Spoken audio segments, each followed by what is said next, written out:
Kadang di mereka pemahaman salafi tidak ada doa setelah salat wajib. Tapi antara sholat sunnah qobliyah sampai iqamat itu justru mereka angkat tangan. Itu kadang mereka bilang, nggak ada loh, Nabi nggak ngajarin gitu. Jadi jangan berdoa gitu. Sikap kita gimana kalau kita? Atau yang hal yang lain tentang mereka bilang bidah gitu. Itu akibat tidak memahami hadis dan membaca kitab-kitab sunnah secara jami', secara utuh. Kitab sunnah kan banyak. Hadis mengenai ma bainal azanain da'watun mustajabah. Antara dua azan, orang Hanafiyah kan qomatnya kayak azan, Pak. Maka hadis ini harus diterjemahkan versi Hanafiyah. Qomat itu yang disebut azan kedua. Antara dua azan ada doa yang mustajab. Gitu ya. Itu kan satu hadis. Kan ada hadis lain. Nabi ditanya, wahai manakah doa yang afdol, yang mustajab? Apa kata Nabi? Fi jawfil lail. Ya. Sulus al-akhir. Sepertiga malam terakhir. Terus kapan lagi? Ba'da kulli maktubah. Setelah sholat wajib. Lo ada kok. Ya, Nabi ngomong kok. Tapi Ibnu Qayyim memfatwakan bareng-bareng jamaah berdoa ba'da sholat bid'ah. Itu fatwa siapa? Ibnu Qayyim. Ibnu Qayyim siapa? Murid Ibnu Taimiyah. Ibnu Taimiyah siapa? Ya imamnya Salafi, wajar dong. Terus apa dalil kita? Dalil kita banyak, ya. Dari semua hadis-hadis itu kemudian ada yang lebih detail. Hadis Imam Al-Hakim. Apa kata Nabi SAW? Tidaklah berdoa, ya, mada'a qaumun, ya, wa ammana ba'duhun. Tidaklah berdoa satu kaum lalu diaminkan oleh kaum yang lain. Illa ajabahullah. Kecuali Allah pasti mengijabahnya. Hadis Imam Hakim, dan hadis ini dianggap sahih oleh beliau. Ini dalilnya kan sahih juga, ya. Terus gimana? Mereka ngotot, enggak, yang sahih ini. Nah, ini berarti enggak jami' baca hadisnya. Gitu aja, Pak. Maka orang alim itu seperti yang kita katakan tadi, Abu Ishaq Asy-Syairazi, ketika ditanya satu persoalan dia jawab dengan 40 jawaban.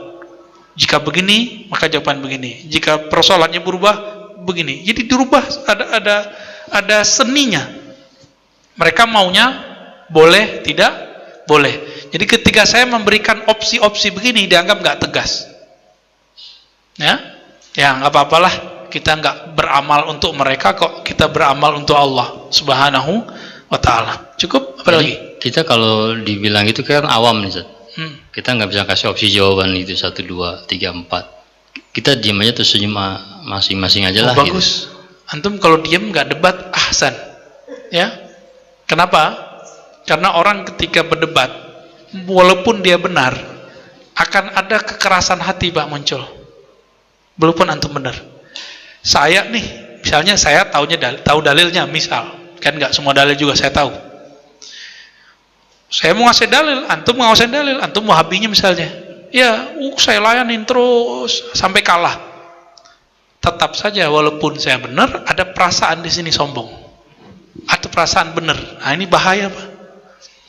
Maka jidal yang diperbolehkan, jidal yang ingin mempertahankan kebenaran, supaya yang lain tidak terbawa, bukan ingin merasa benar. Inilah kalam Imam Syafi'i. Tidaklah aku berdebat kecuali aku ingin mendapatkan kebenaran dari orang lain. Jadi Imam Syafi'i itu kalau debat nggak mesti menang. Apa kata beliau? Saya kalau mendebat orang pintar pasti dia kalah. Tapi kalau mendebat orang jahil pasti saya kalah. Jadi antum mau bawa 1000 dalil sama mereka nggak akan diterima. Karena diksi-diksinya begitu, ya. Diksinya begitu, Pak. Yang tidak menghormati Ibnu Taimiyah berarti jahil. Jadi kita udah dituduh jahil duluan.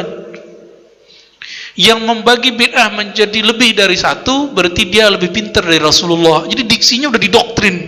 Padahal tanya balik, mana dalilnya bahwa yang mengatakan lebih itu lebih pintar dari Rasulullah. Kebingungan juga mereka. Jadi nggak usah pakai dalil. Kadang kalau ngomong sama mereka Pak, mainin aja kalamnya dia. Ya. Assalamualaikum Buya, mohon dijelaskan asbabul wurud kullu bid'atin dolalah yang menjadikan kekhususan makna hadis ini. Itu Nabi sedang berkhutbah.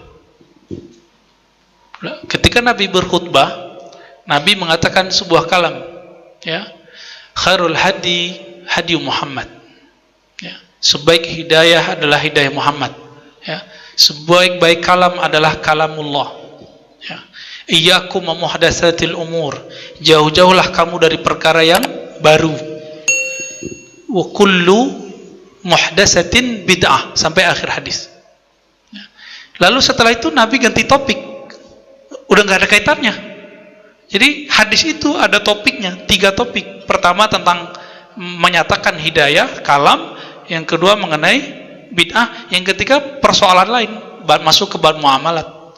Jadi hadis ini Nabi sampaikan di salah satu khutbahnya. Bid'ahnya Salafi apa? Setiap kali mulai khutbah memulai kalamnya dengan kalam itu. Ya kan? Benar nggak? Itu menurut saya bid'ah juga. Nabi nggak selalu khutbah dengan kalam itu kok. Katanya kalau Nabi tidak melakukan selalu, kita nggak boleh melakukan selalu. Kenapa ente setiap mulai khutbah mulai dengan kalimat itu? Ya, ini kan lucu ya. Jadi itu hadisnya Nabi sedang berbicara dalam khutbah. Gitu asbabul wurudnya. Wallahu ta'ala alam. Apakah di kalangan Wahabi ada muftinya? Ada. Mereka buat, ada juga namanya apa namanya ya? Hay'ah Kibar Ulama gitu kalau nggak salah. Itu ada di Saudi. Jadi mereka juga punya lembaga fatwa. Inilah lucunya Pak. Di Saudi itu nggak bisa kita ngomong begini tentang agama. Ada seorang imam Masjidil Haram, beliau agak longgar masalah hukum musik, langsung dipecat dari imam masjid. Gimana tuh? Ya, ntar saya dituduh lagi ente menghalalkan semua. Enggak, ini ulamanya yang banyak. Nanti mereka bawa nama 4 mazhab. Jadi ada salah satu ustadz di Indonesia, ketika masalah musik dia tumben-tumben bawa 4 imam, ya. Bukannya tadi kita nggak boleh taklid mazhab, sekarang dia bawa 4 mazhab mengharamkan musik. Ya, yang dia nukil cuma imam yang cocok sama dia. Imam kan banyak. Imam Ghazali memberikan 2 pendapat mengenai musik, jadi bukan 1 kaul. Imam Surawardi mengatakan 2. Jadi mereka memberikan opsi, haram jika begini, halal jika begini. Kita juga sama, kita mengatakan musik haram jika begini, halal jika begini. Ada penjelasannya nanti, ya. Jadi mereka punya muftinya. Tapi muftinya ada yang resmi, ada yang nggak resmi. Kayak Syekh Albani itu nggak resmi. Salah satu fatwa Syekh Albani apa? Haram sholat di masjid yang ada kuburnya. Maka dia nggak mau lagi sholat di Masjid Nabawi, Pak. Bahkan memfatwakan keluarkan kubur Nabi dari masjid. Itu sebabnya Syekh Albani nggak lama di Madinah, 3 tahun doang. Ulama Wahabinya sendiri nggak sepakat Pak sama Albani, ya. Apalagi fatwa Syekh Albani membid'ahkan sholat tarawih lebih dari 11 rakaat. Di sini berapa tarawihnya? Masih, mantap, ya. Terusin Pak itu. Kapan lagi kita bertahan kan? Kata Syekh Albani berapa? Mesti 11, lebih dari 11 sama dengan menambahkan sholat-sholat yang lain menjadi 5 rakaat. Waduh, gawat tuh ya. Jadi dia berfatwa sesuka-suka isi perutnya. Ditanya mengenai persoalan orang-orang yang sedang di Palestina. Orang Islam di Palestina, apa kata dia? Nggak apa-apa, keluar aja. Jadi orang-orang Islam di Palestina keluar aja, cari tempat yang lain. Jadi nggak disuruh jihad sama dia, Pak. Inilah lucu-lucunya ya Syekh Albani. Dan dia memfatwakan macam-macam hal, masuk nanti masalah tasbih. Oke? Bagaimana mereka menanggapi ayat mutasyabihat? Nah, kita sudah dibahas di awal mengenai tentang takwil, ya, mengenai tentang perbedaan mereka dengan Asy'ariyah. Ayat mutasyabihat mengenai sifat-sifat Allah. Ulama Wahabi tidak meyakini ada ayat mutasyabihat. Itulah pendapat Ibnu Taimiyah.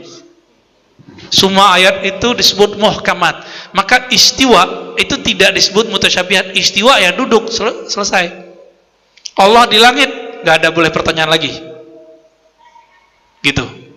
Tapi sebenarnya mereka sebagian itu membatasi diri bahwa maksudnya istiwa beda dengan istiwa yang kita bayangkan. Masih oke. Tapi kalau sudah bilang duduk, kita nggak ada ampun, Pak. Kita kritisi. Apalagi mereka mengatakan Allah duduk di atas aras dengan zatnya. Nah, ini akibat karena mereka tidak meyakini ada ayat yang mutasyabihat. Ya. Oke. Fadhal. Ada satu. Ibu ada satu lagi dari Ibu. Sebelum kita tutup ada pertanyaan? Oh, nggak ada, Sat. Udah ya? Iya. Nah, kalau disimpulkan ada dua hal. Pertama tentang fatwa. Jadi fatwa itu tidak boleh sembarangan. Dia ada perangkat-perangkatnya. Maka haram seseorang berfatwa jika tidak menguasai perangkat-perangkatnya itu. Perangkatnya ini yang disebut keilmuan. Dan yang kedua, hati-hati ketika bahas bid'ah. Nah, Salafi seperti yang ditulis oleh Syekh Ali Jum'ah sangat menggampangkan fatwa sampai orang-orang yang baru ngaji Salafi pun sudah mulai berfatwa, bahkan nyalahin kita yang sudah lama ngaji dan kita sampai sekarang nggak berani berfatwa. Ya, mereka berani fatwa. Apalagi dalam persoalan bid'ah, anak-anak yang baru ngaji pun di kalangan mereka berani mengatakan Kiai anu bid'ah, ya, Kiai anu sesat. Nah, ini musibah, maka disebut oleh beliau di depannya fawdha, ya. Ini musibah besar yang harus kita tangani, dan kita berdoa kepada Allah semoga kita, keluarga, anak-anak kita terjaga dari musibah ini, musibah sempitnya pemahaman. Nauzubillah min dzalik wa nasallallahu afwa wal afiyah fid din dunya wal akhirah. Ya Allah, berikan kami keselamatan di dunia dan akhirat. Berikan kelaman hati dalam diri kami. Allahumma rzuqna salamatas sadar, berikan kami keselamatan hati. Buang dari dalam kalbu kami kebencian, buang dari kalbu kami perasaan merasa paling benar. Matikan kami ya Rabb dalam husnul khatimah. Rabbana atina fid dunya hasanah wa fil akhirati hasanah wa qina adzabannar. Walhamdulillahirabbil alamin. Assalamualaikum warahmatullahi wabarakatuh.